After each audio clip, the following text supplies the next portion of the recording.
Estamos de volta, meus queridos alunos do EJAS 4. Estamos de volta, galerinha. Fizemos aquele break rapidinho, vocês já conhecem, são só 3 minutinhos, rapidão. A gente bebe uma água e já retorna, tá ok? Aí a gente está tratando desde o nosso início da aula sobre textos fictícios e textos não fictícios. Nesse momento estamos focados em textos fictícios ou textos ficcionais. Lembrando que eles não têm necessidade, não têm compromisso nenhum com a verdade, com a realidade. Então, a proposta é realmente entreter, divertir um pouco, mas isso não deixa, é claro, de trazer algum ensinamento, de trazer alguma ideia diferente para a gente, alguma informação, é claro. Não necessariamente essa diversão ela vai estar desconectada, desligada do mundo. Não é isso, gente? A gente pode sim fazer essa conexão. Eu vou já mostrar para vocês mais um exemplo disso. Antes, eu quero continuar com o texto, que a gente não finalizou a leitura. A gente não fez a leitura, na verdade, né? Na primeira parte do nosso encontro, mas a gente já comentou um pouco, alguns aspectos gerais e tudo mais, e a gente parou no texto que trata da mitologia grega, sobre o Perseu e a Górgona, a famosa Medusa, não é isso, gente? Então vamos lá, né? Paramos aqui, galera, e a gente comentou um pouco sobre os mitos e o quanto é importante para a gente conhecer a cultura de um povo, entender a sua mitologia, o seu folclore, aquilo que as pessoas compreendiam como verdade, como realidade em seu mundo, do mundo em que essas pessoas viviam. Beleza? É claro, gente, que não existe somente a mitologia grega, né? Talvez ela seja a mais famosa, mas existem várias possibilidades de mitos, de mitologias. A gente tem mitologia nórdica, mitologia romana, temos também exemplos de mitologias folclóricas, por exemplo, de povos originários do nosso país, por exemplo, os povos indígenas, como eles entendiam as coisas ao seu redor e por aí vai. Então, gente, vamos para o nosso texto. Galerinha, a gente tratar dessa mitologia grega é interessante porque certamente, ou muito provavelmente, vocês já entendem, vocês já conhecem um pouco sobre esse texto. Você já tem essa informação antes de ler o texto. Você já conhece a história da Górgona Medusa e a história do Perseu, o que aconteceu entre eles. Então, é legal que você leia esse tipo de texto em inglês, porque você vai só adquirir vocabulário. Você já conhece o enredo, você já conhece a história. Então, isso vai certamente facilitar bastante a sua compreensão, interpretação do texto e também vai ajudar você na hora de adquirir vocabulário para fazer a sua interpretação inteligente do nosso texto. Beleza, galera? Vamos então para o nosso texto. Vamos lá, olha só. A Famous Tale, então, é uma famosa história de onde? Da mitologia grega. É a morte, olha só, da terrível Górgona Medusa. Quem foi que matou a Górgona Medusa, gente? Quem a matou foi o grande herói conhecido como Perseu. Galera, o Perseus, ele é um demigod, olha só, demigod. Galera, se você vai ao dicionário, você encontra que God, olha só, God é Deus. E demi é metade. Então ele era um semideus. Olha que interessante, gente, ele era um semideus. Ou seja, ele era fruto do relacionamento entre um deus e uma pessoa mortal. Vamos dar uma olhadinha, então, no nosso texto. Olha o que o texto diz sobre isso. Ele era um semideus, filho de um deus do Olimpo, que era Zeus, e de uma mulher mortal que se chamava Danae. Show de bola, hein? Então a gente consegue visualizar aí essa relação entre um semideus, aliás, que dá o fruto, um semideus. Tem origem um semideus, que é o deus e uma mortal. O Perseu, então, procurava matar a Medusa. Quem era a Medusa, gente? The only mortal of the three monstrous sisters. Ela era a única das mortais dentre as 3 irmãs monstruosas. Então, gente, olha só, das 3 irmãs monstruosas, ela era a única que era mortal. Então foi por isso que ele foi atrás dela para matá-la. Beleza, gente? E aí, a parte disso, vocês já conhecem, né? Instead of hair, olha aí que expressão interessante. Instead of, importantíssima expressão. Instead of significa ao invés de. Então, ao invés de cabelo, a Medusa possuía o quê? Living venomous snakes. Ela possuía cobras vivas venenosas em sua cabeça. Anyone, qualquer um, that would look at her, que olhasse em seus olhos, imediatamente se tornaria stone, se tornaria pedra. Vocês conhecem essa lenda, né, gente? Conhecem esse mito das pessoas que se tornam pedra ao olhar para a Medusa. E aí, gente, é a partir disso, observa só, with the help and wisdom, com a ajuda e com a sabedoria.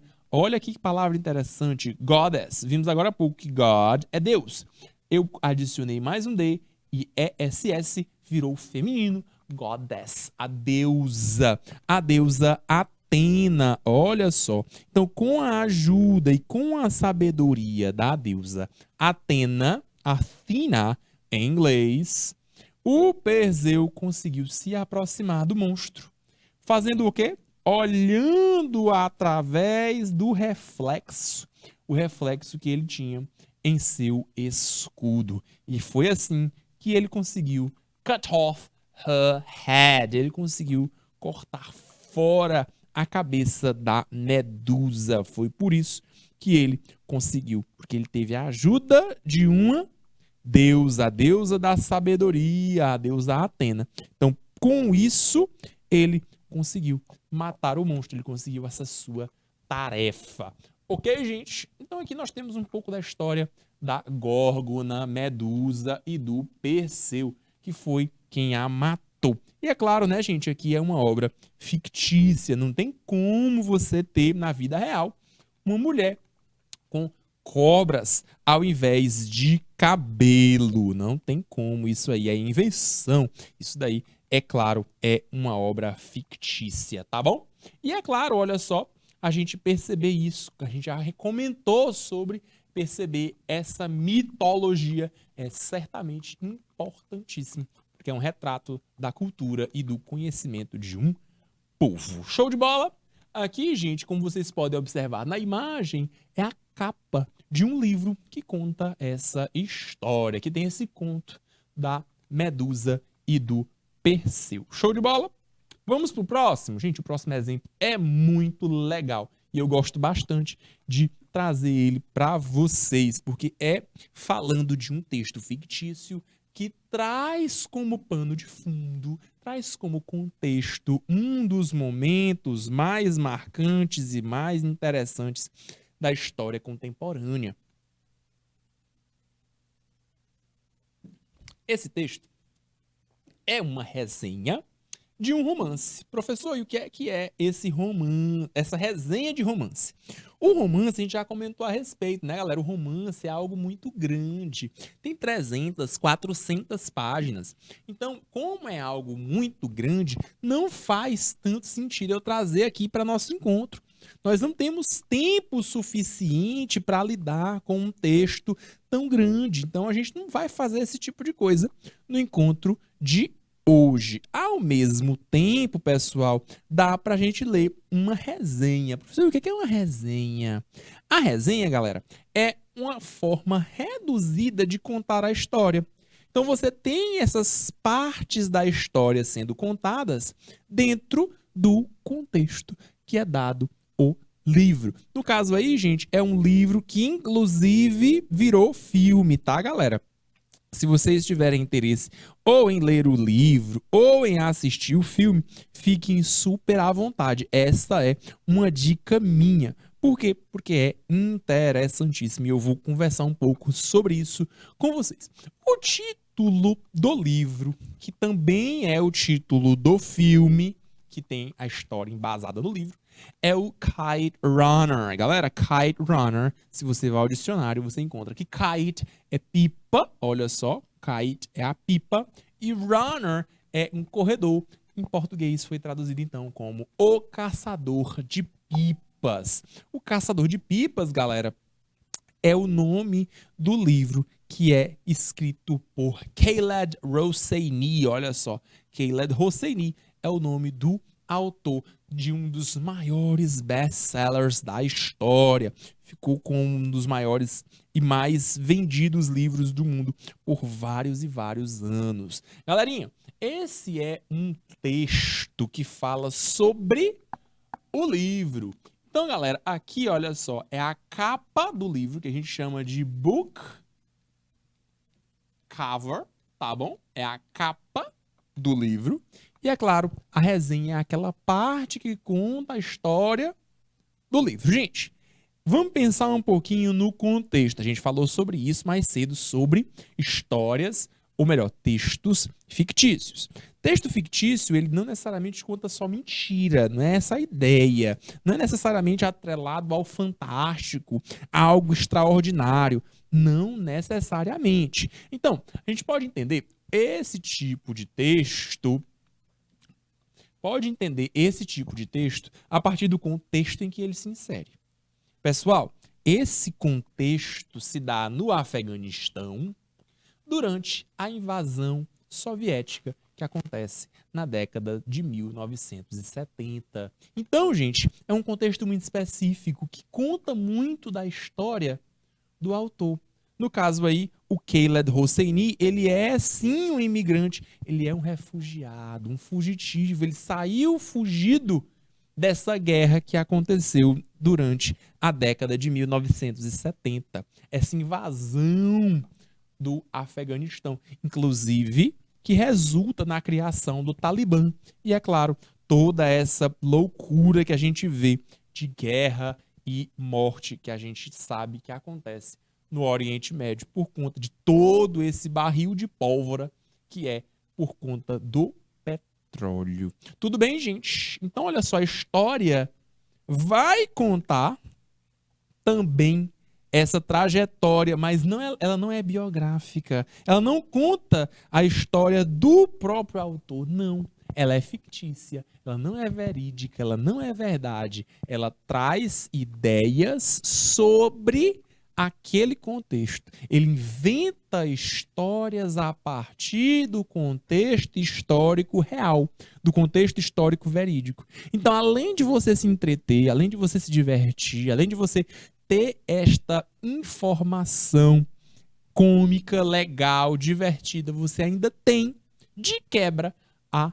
informação. Um texto informativo sobre aquele período histórico, sobre aquele período de contexto de guerra e, é claro, muitos outros contextos, como a gente vai ver também durante a nossa leitura. Por exemplo, sobre as diferenças culturais que ele tem com um personagem, as relações que ele tem com o próprio pai, com a sua cultura, como é ser um refugiado nos Estados Unidos, como é ser criado apenas com o pai, já que a mãe dele faleceu do parto. Então, gente, é interessantíssimo que você consiga perceber toda a informação que contextualiza, que está ao redor do nosso texto. Tudo bem?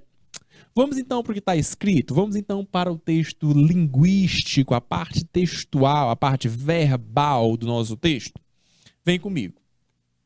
Mais uma vez, lembrando de enfocar naquilo que você sabe, naquilo que você conhece. Se você não entende, se você não conhece, deixa pra lá. Não se importa tanto com isso, não. Então vamos lá. The Kite Runner, tá até em itálico, é o título do livro que é também título do filme. É a história do Amir. Ele é um Sunni Muslim. Pessoal, Muslim está se referindo à religião, pessoal. Muslim é a religião muçulmana. Se a gente consegue categorizar essa religião muçulmana, a gente divide ela em duas possibilidades. Pessoas de religião muçulmana que são conhecidos como sunitas e aqueles que são entendidos como os xiitas. Nesse caso, o Amir, faz parte da religião muçulmana sunita, tá ok? Então tá aí, olha só, Sunni Muslim. E aí, olha só o que acontece com ele. He struggles to find his place. Ele, olha só, luta para encontrar o seu espaço, para encontrar o seu lugar. Por conta do quê? Por conta do quê? After effects. Por conta dos efeitos que acontecem durante uma série de eventos traumáticos na sua infância. Galera, é interessantíssimo você perceber o quanto a sua infância faz de você a pessoa que você é hoje, como a infância nos forma como pessoas, como indivíduos. Já o Amir adulto, olha só, Adult Amir, ele abre o romance, a novel, nos Estados Unidos do presente, dos dias presentes, nos dias de hoje. E ele faz, olha só, uma vaga referência, vague reference, to one of those events, para um desses eventos. E aí, a partir disso, o romance flashback, galera, esse é um dos recursos mais interessantes na hora de se escrever algum texto. O famoso flashback. Esse flashback é quando você retorna para o passado. Olha só que interessante. Esse flash de memórias. Isso é interessantíssimo, galera. Esse flashback volta para contar a história da infância do Amir lá no Afeganistão. Então, galera, perceber esse contexto da história do Amir, como ele se formou como indivíduo, como pessoa, faz com que a história tenha muito mais riqueza de detalhes e de cultura. É importantíssimo você perceber isso. A cultura afegã sendo apontada, sendo demonstrada e, é claro, nos enriquecendo, nós como indivíduos que estamos lendo esses textos, mas que não temos tanta proximidade assim com as culturas do Oriente Médio, né, gente?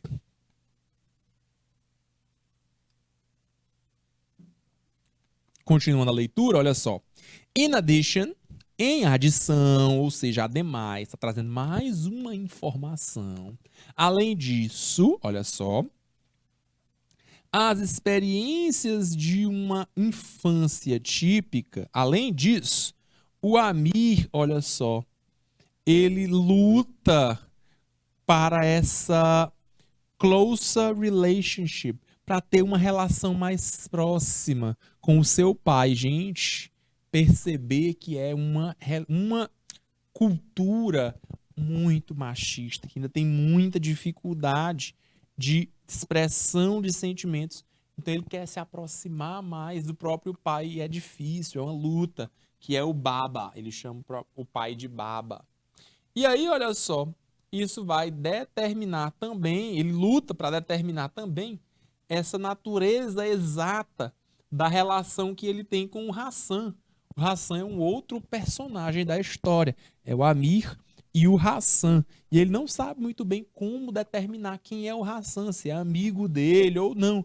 Por quê? Porque o Hassan, olha só, é um Shia Muslim servant. Então, além de ter a mesma idade, ser próximo e tudo mais, ele também é de uma etnia, olha que interessante, uma etnia entendida como inferior, que é essa etnia Shia. No caso, ele termina sendo entendido como um servo, como um vassalo.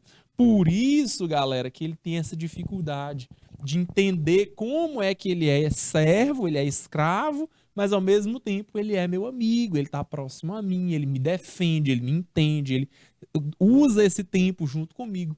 Então, galera, é uma relação bem difícil para dois amigos de infância.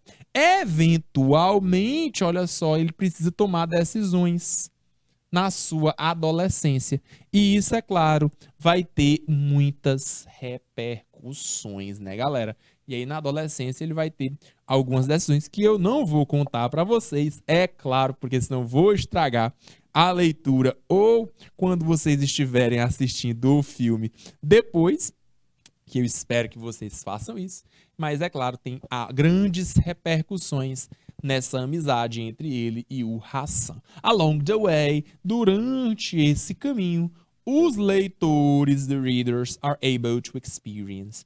Os leitores experienciam. Qual é a experiência que você tem lendo esse livro? O crescimento do Hassan no Afeganistão. Como é que é crescer no Afeganistão? Como é que você faz? O que é que acontece? Quais são as influências? O que é que está acontecendo ao redor do mundo e daquela certa vizinhança, daquele certo contexto social? Como é crescer, olha só, in a single parent home?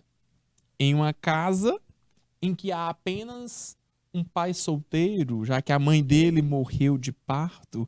Será que é fácil? Certamente não. E certamente muita gente se identifica com isso. Muita gente tem essa mesma experiência, ou pelo menos uma experiência próxima. E aí, é claro, durante uma leitura como essas, pessoal, a gente tende a se identificar bastante com aquilo que a gente está lendo. Principalmente se você tem alguma semelhança com isso que você está lendo. E aí, gente, é claro, nós temos também as declarações de situações que têm semelhanças, similaridades incríveis com estas casas contemporâneas. Muitas são as casas no nosso país ou em outros países que têm essas dificuldades. É claro, né, gente, que não foi mencionado, mas a gente consegue perceber que tem muitas outras nuances, muitas outras informações, como a ideia de imigração, refúgio, pessoas que são refugiadas forçadas porque estão fugindo de guerra. Hoje a gente está passando por um período de invasão na Ucrânia, e isso aí, gente, é claro, traz muitas pessoas para essa situação de refugiado de guerra. Precisa fugir, morar em um outro país, aprender uma outra língua, viver uma nova experiência. Então, certamente isso traz muita semelhança com o que acontece nos dias de hoje. Tá ok, gente? Galera, é interessante que você perceba tudo isso que a gente mencionou, tudo isso que a gente falou. Por quê? Porque isso faz com que a nossa leitura seja ainda mais rica, tenha ainda muito mais informação, muito mais prazer, sabor naquilo que a gente está lendo. E é claro, muito mais conhecimento a partir daquilo que nós estamos estudando. Beleza, galera? Então, esse foi mais um exemplo, talvez o mais legal da aula de hoje, sobre como a gente lê esse romance, no caso aí o romance The Kite Runner, o Caçador de Pipas. A título de informação, fica aí a dica, esse mesmo autor tem mais 2 livros que já foram publicados, que seguem a mesma temática, claro, com diferentes nuances, diferentes perspectivas e aprofundamentos, que são A Cidade do Sol, é claro, se referindo a Cabul, que é a capital do Afeganistão, e O Silêncio das Montanhas, já que a região é uma região montanhosa, região do Afeganistão. Tá bem, gente? Então ficam aí as 2 dicas, além da dica do Caçador de Pipas. Galerinha, vamos focar então mais no gênero textual. A gente, só para fazer aquela revisão, nós falamos sobre textos fictícios, agora a gente vai para os textos não fictícios. Professor, e aí como é que a gente observa textos não fictícios? Galera, textos não fictícios, segundo esse esqueminha aqui rápido, a gente conseguiu colocar eles em 2 partes. Uma delas, textos documentais, documentários, que tem documentos, que tem fatos, eventos, e a partir deles vocês podem observar algumas subcategorias. Olha só, a gente pode perceber, por exemplo, textos jornalísticos. Textos jornalísticos são textos não fictícios, ou seja, eles se atêm à verdade, eles precisam se ater à verdade.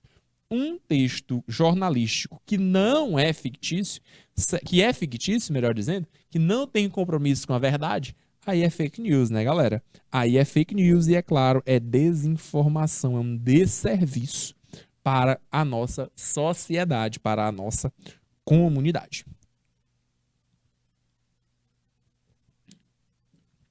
Olha mais um exemplo de textos não fictícios. Nós temos aí, olha só, reports, são relatos de diversos tipos, técnicos e literários. Olha só, galera, textos literários muitas vezes também são textos documentais. E é claro, as traduções também são exemplos de textos documentais não fictícios ou não ficcionais, que se tem esse apreço pela verdade, pela verossimilhança.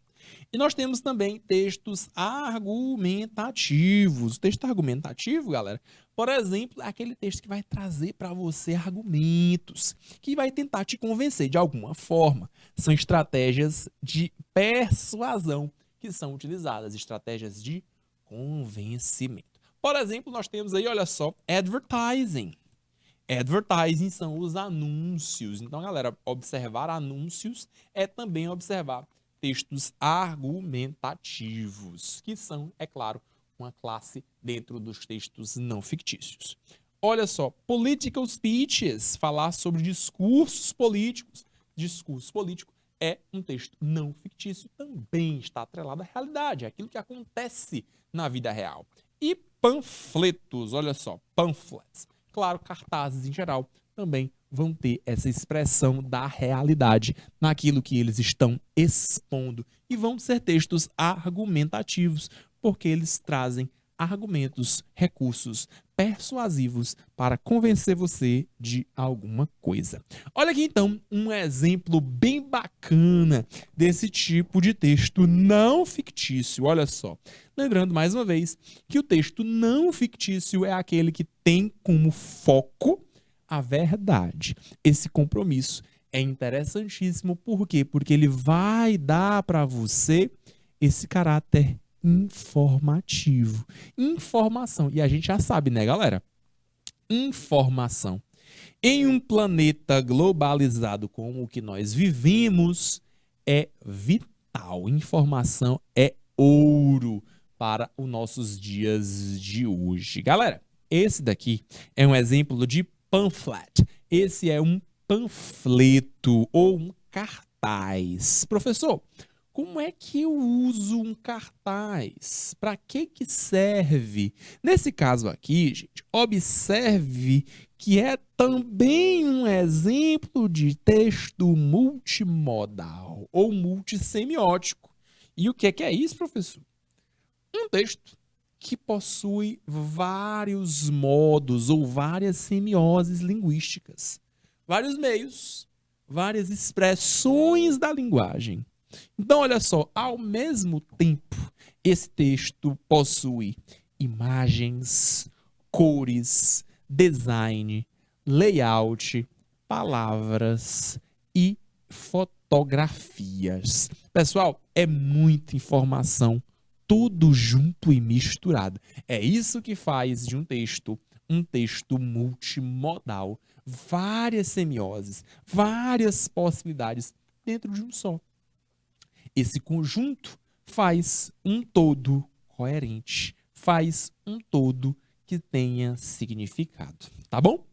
Pessoal, eu gostaria, antes de fazer a leitura, que vocês percebessem uma coisa. Lá embaixo, olha só, do cantinho inferior direito, lá embaixo, canto inferior direito, nós temos Akron Children's Hospital. Ah, professor, então aqui é a fonte, é de onde esse texto foi retirado, é a nossa source, olha só, é a nossa fonte. Sempre importante saber qual é a fonte do nosso texto. Lembrando mais uma vez que esse texto aqui é o que a gente chama de pamphlet. Olha só, pamphlet, ok? Ou ainda leaflet, a mesma coisa, tá bom? Leaflet, tá bem? Leaflet. Ou seja, é um panfleto, é um cartaz. Cartaz ou um panfleto. Beleza, gente? Dito isso, vamos para o que interessa. Não que isso não interessa, né, gente? Mas para aquilo que o texto nos traz como informação principal. Observa só. A primeira delas tem aí um garotinho, olha só, dando aí um legal, fazendo aí um like. E ele tá de máscara, né, gente? Então aí é importante que você perceba que ele é a representação do nosso texto. Então, olha só, o que é que o texto fala a respeito do que nós devemos fazer durante o uso de máscaras. Então, quando você estiver usando as máscaras, não esqueça de... E aí você observa, olha só, o garoto tá dando legal. Então, ele tá dizendo aí, olha só, que é bom você fazer isso. Observa só, então, que o nosso título são os mistakes. 5 mistakes. 5... Professor, o que é que são esses mistakes? Galera, vou dividir aqui a palavra, hein? Miss. Esse miss, pessoal, é algo errado. Miss é a ideia de algo errado ou algo mal entendido. Take pode ser uma coisa que é feita. Então, mistakes são erros. 5 erros, olha só, 5 erros que você deve avoid, que você deve evitar com a sua máscara. Professor, tudo em branco, só a palavra máscara, mask, que está em azul escuro, chamando a sua atenção, né, meu querido leitor? E aí, gente, a partir do título você já consegue pensar em várias coisas, né? Com certeza. E a partir das imagens que seguem também. Galera, se você percebe, você já tem um grande repertório, grande possibilidade de ideias a respeito do que o texto vai falar. Quais são erros frequentes, erros comuns que as pessoas usam, que as pessoas cometem, melhor dizendo, enquanto estão utilizando máscaras? Ah, professor, tem gente que deixa o nariz exposto, ou tem gente que utiliza a mesma máscara várias e várias e várias vezes. Tem gente que... Pessoal, são muitos os erros de pessoas quando estão utilizando máscaras. E aí está. O nosso texto vai tentar fazer um compilado, olha só, vai fazer um resumo desses 5 maiores erros para se evitar quando estiver utilizando a sua máscara. Vamos de um por um? Eu vou mostrar também uma coisa interessante de inglês, pessoal. Esse jogo da velha que você observa ao lado de cada um dos números, ó. 1, 2, 3, 4 e 5. Professor, esse jogo da velha, hoje a gente chama de hashtag, por conta das tecnologias digitais, por conta do Twitter. O Twitter mandou dizer que isso aí é hashtag. Contudo, muito antes de ser hashtag, esse jogo da velha significa number. Significa número. Ah, professor, então aqui ele está fazendo uma lista. Olha só, está fazendo aí uma lista dos números, dos erros que são feitos por pessoas quando estão utilizando máscara. Perfeito. Erro número 1. Vamos lá. Mistake number 1. O erro número 1. Not washing your hands. O primeiro erro, gente, é não lavar as mãos. Gente, é porque você está de máscara que você vai deixar de lavar as mãos, não, né? Continue lavando as mãos. É para isso que serve o nosso panfleto, o nosso cartaz, para fazer você lembrar disso, para fazer você lembrar que você deve continuar lavando as mãos. Então aí nós temos um caráter informativo e também nós temos aí um caráter de conscientização das pessoas. Esse foi o mistake number 1. Esse é o nosso erro número 1. Vamos para o erro número 2. Mistake number 2. Galera, olha que o mistake number 2, o erro número 2, tem duas imagens. Em uma delas tem um X e na outra delas tem um tique de correto.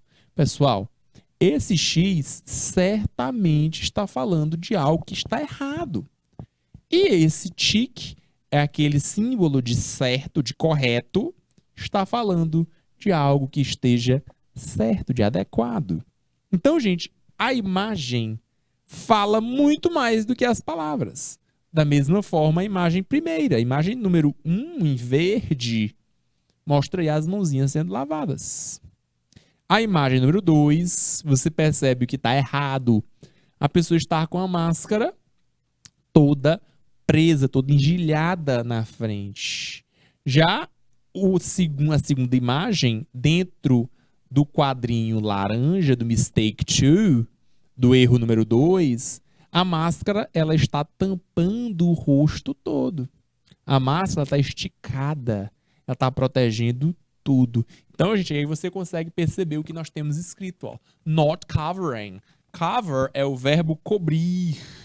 Not é a negativa, né? Então, erro 2 é não cobrir nariz e boca. Gente, se você está usando máscara, lembre-se sempre de cobrir o nariz e a boca. Não é ou, não é um ou o outro. Lembre-se de preencher todo esse espaço do seu rosto. Cubra nariz e cubra a boca. Segundo o nosso texto, esse é um dos maiores erros que devem ser evitados quando se utilizando de máscara, tá bom? Vamos para o erro número 3, está agora em yellow. O erro número 3 está em amarelo. Observa só. O erro 3, touching or adjusting your mask. Então, gente, o erro, olha só, é tocar ou ajustar a sua máscara. Olha para a imagem. Onde é que a pessoa está tocando? Na parte que é possivelmente infectada. Então, gente, certamente esse é um erro crucial no uso de máscaras. Quando você vai tocar na sua máscara, lembre-se, você deve tocar no elástico do lado. Não toque na máscara na parte que pode estar potencialmente ou possivelmente infectada. Esse é o nosso erro de número 3, de acordo com o nosso cartaz, de acordo com o nosso panfleto. Erro de número 4, mistake number 4. Observa aí que agora tem duas pessoas. E aí diz assim, ó, masking too late. Too late, tarde demais. Or removing, ou remover a máscara too soon, cedo demais. Gente, se você está usando, use o tempo todo. Olha aí, ó. Se você vai usar a máscara, não coloque ela tarde demais. Observa a imagem, tem um rapaz aí tossindo. Aí depois que você vê alguém tossir, é que você coloca a máscara, tarde demais, você já pode ter sido infectado. E vice-versa. Não é para tirar a máscara cedo demais. Você pode deixar a máscara por mais tempo. Se você retira a máscara, remove a máscara cedo demais, antes do recomendado, a pessoa ainda está tossindo, ainda está perto de você, você está tirando a máscara. Por quê? Não faça isso. Esse é o mistake 4. Esse é o erro de número 4. Tudo bem? Observa aí, gente, o uso do ING, tá? Está usando o tempo todo o ING, porque é a ideia de processo, tá ok? Muito cuidado aí com o uso desse ING, tá? Remover a máscara, colocar a máscara, ajustar a máscara. Professor, ING não era não era isso, não. Não necessariamente, tá, gente? Continuando, correndo, partindo. Não necessariamente. Esse ing também pode ser conjugado, ou melhor, traduzido como infinitivo, como AR, ER ou IR. E para finalizar, olha só nosso erro de número 5, mistake number 5. Olha para a imagem primeiro. Nós temos a máscara sendo jogada no lixo. E aí nós temos duas imagens, uma de errado e outra de certo. O errado, nós temos uma pessoa da qual a máscara, observa só, está pingando. A máscara da pessoa está molhada, pessoal. Então, certamente, este é um exemplo do que não fazer. E o segundo deles, observa que a máscara da pessoa está limpinha, está adequada, cobrindo o rosto o suficiente, nariz e boca. Então, nós temos aí algo correto. Gente, o mistake number 5, esse erro de número 5, observa só. Reusing, usar novamente, reutilizar máscaras velhas ou máscaras sujas. Gente, não deve ser feito isso com máscaras descartáveis. Se a máscara é descartável, o próprio nome já diz, descarte. Você não deve reutilizar a máscara descartável. Ou máscara suja. Se está sujo, jogue-a no lixo. Se for máscara de pano, não. Você deve lavar a sua máscara. Mas se ela for uma máscara descartável, olha a imagem, descarte-a. E para a gente finalizar a nossa aula de hoje, você observa aqui no cantinho, olha só, além da nossa source, além da nossa fonte, a gente ainda tem, ó, think safe, be safe. Safe, pessoal, é estar a salvo, é estar seguro. Então, pense de maneira segura, esteja seguro. Então, gente, é importantíssimo. Esse aí, galera, é aquele causa e efeito, né? Se você tem a ideia de estar seguro, pensar em estar seguro, certamente você fará tudo o possível, você vai agir para que você fique em segurança. E é claro, a gente está se referindo ao coronavírus. Inclusive, agora a gente pode reforçar o uso de máscaras também para a nossa conhecida varíola do macaco, que está chegando com tudo no Brasil. Nós traduzimos para português assim, varíola do macaco, mas em inglês a gente chama de monkeypox. Pox, como se fossem aquelas manchinhas que ficam na pele. E monkey, porque realmente foi primeiro diagnosticado em primatas, em macacos. Por isso, monkeypox. Galerinha, esse aí foi o nosso exemplo de texto não fictício, ou seja, um texto que se atém à realidade, que se atém a trazer informações sobre fatos, sobre aquilo que acontece na vida real. E aí, com esse exemplo, a gente finaliza o nosso encontro de hoje. Na aula de hoje, nós falamos sobre textos narrativos, dentre eles falamos sobre textos fictícios e textos não fictícios, aqueles que se atêm à realidade, à verdade, e aqueles que não têm esse compromisso, aqueles que são mais utilizados com a ideia imaginativa, com a criatividade, explorando às vezes até ambientes ou eventos fantásticos, fantasiosos, sobrenaturais. Galera, com isso, a gente finaliza o encontro de hoje. Foi um prazer enorme estar com vocês nessa noite. Nosso compromisso fica marcado para todas as segundas-feiras, os 2 últimos horários. E eu vejo vocês na semana que vem. Então, bye bye, see you!